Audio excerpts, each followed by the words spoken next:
сәлеметсіңдер ме оқушылар? 81-ші сабақ тиімді есептеу.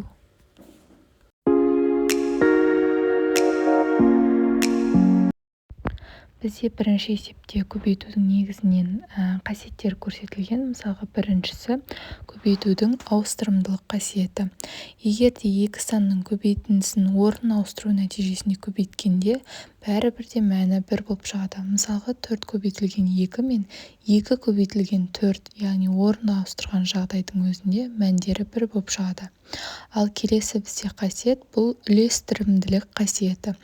Бұл қасиетте, яғни жақша амалын қолданғанмен де қолданбасақ та мәні 1 болып шығады. Келесі бізде терімділік қасиеті. Терімділік қасиет, яғни екі санның қосындысын көбейтіп, немесе оларды жеке-жеке көбейтіп, кейіннен барып қосатын болсақ, бәрібір де мәні 1 болып шығады. Сәйкесінше терімділік қасиет көбейту, бөлу деген сияқты амалдарда да қолданылады екен.